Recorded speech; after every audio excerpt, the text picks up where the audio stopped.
Hey everybody, it's Wednesday, February the 3rd, and I apologize for not getting back to you sooner. It's been a crazy last few days, meeting with lots of people. I actually had the opportunity to speak on Sunday morning and talked about the final aspect of our talks over the last few weeks called God View. I mentioned the whole idea of how important it is for us to have a really good grasp of our view of God in order to be able to live that out and to believe it. I know it's really easy for us to keep this faith that maybe you had when you're 6 years old, and your picture of God hasn't changed much since then. And what happens as a parent, in particularly in terms of your family, is that we parent out of that God view. So if you picture God as an angry old man in a rocking chair with a big stick, then sometimes that's how we parent. Because we think if that's God's relationship with me, then that must be how I am to parent my own children. And so we had that talk, and it was interesting. I had quite a few parents call and email me on Monday and just share with me some of their viewpoints and how I guess my words really struck a chord a lot in their own hearts. And they were really questioning their own God view, and they were really beating themselves up. And what I want to share here real quickly today, and it comes from the book Think Orange, Imagine the Impact When Church and Family Collide, getting back in this whole idea of colliding. I want you to know this as parents. Do not beat yourself up. I've had parents say, well, you know what? Can you just show me somewhere in the Bible where all the answers are and the families that, and you know what? I can't. And the reason I can't do that is because there are really no families in the Bible who had it together. Okay, and that doesn't mean that you don't want to strive to be a family like that, but what it does mean is this, is that we can go to the Bible for principles and ways on how we should parent. But in terms of having that sort of poster family who had it all together, it's just simply not there. But one thing that Richie does say in his book that I really appreciate is this. He says this, it's important to help parents understand that their role is not to impress their children or anyone else in their ability to parent. And I think so many times, and I see this time and time again, is that parents are coming into the church context and they want to look like they have it all together, right? It's not so that, their kids will look good or their spouses will look good. Ultimately, what often drives that, I think, for us as parents is that we want to look good. We want to look like we have everything together. And because we do that, we're lying to ourselves. We're lying to our kids. We're lying to our spouses. We're lying to the church. And we're not being real and we're not being authentic. Because really, when it comes down to parenting, man, we're all just trying to do the best that we can. He goes on to say this. Their role, your role as a parent, is to impress on your children the love and character of God.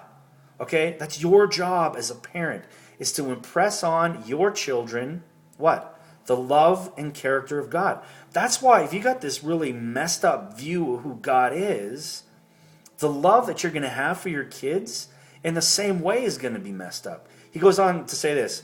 Does that mean you don't challenge parents to sharpen and improve their parenting skills? Well, absolutely not. No. It just means that you help them parent from the perspective of a bigger story, one that allows room for our missteps, but still encourages us to participate. Very interesting. He goes on to say this. He says, I want to establish a simple perspective that drives them within their staff. And it's really, really important. Here it is. Okay, listen to this. God is at work, and he is at work, telling a story of restoration and redemption through your family. And that's what I want to encourage you as parents today, is to realize that God wants to use your family. Yes, it is broken. Yes, you have issues, like all of us, including myself and my family. But God wants to use that brokenness to glorify himself in this world. It says, never buy into the myth that you need to become the right kind of parent before God can use you in your children's lives. And I'll tell you why. If you buy that myth, you are never going to be used in your children's life. Why? Because it's exactly that. You're never going to be the perfect parent that maybe you're hoping to be. Instead, learn to cooperate with whatever God desires to do in your heart, which means as parents that we have to be open to allowing God to work in us.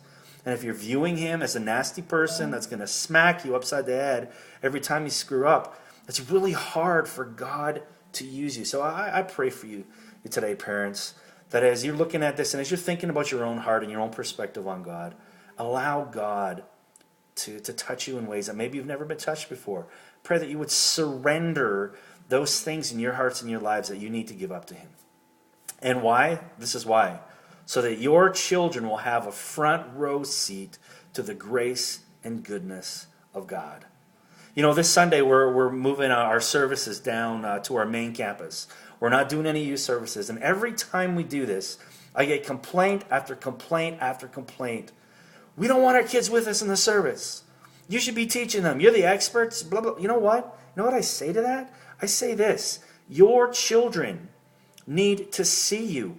They need that front row seat to see the grace and the goodness of God. And a lot of times the only context they're going to see that is in church. That's where they're going to see the fact that you are actually living out your faith. And so I encourage you this week. You know, tomorrow we're going to look at some verses in terms of how the relationship between God and the Father and Jesus and the church and us and our children really dovetail each other. And if we can learn how to work within those relationships, man, we truly can become the parents that God intended us to be. But He did not intend us to be perfect parents. He didn't. So if you're beating yourself up today about the fact that you're just not the parent you want to be, I mean, all I can say, and it's cliche, but you know what? Do the best that you can. Plug into the power of the Holy Spirit and allow Him to guide and lead you as you parent in this crazy culture in which we live in. Well, I hope you guys have a great day. Look forward to connecting again tomorrow. Any comments, questions, concerns, you want to fight me on any of this, please do that. Comment at the bottom of here. That'd be awesome. Anyway, blessings on you all, and we'll talk to you tomorrow. Bye.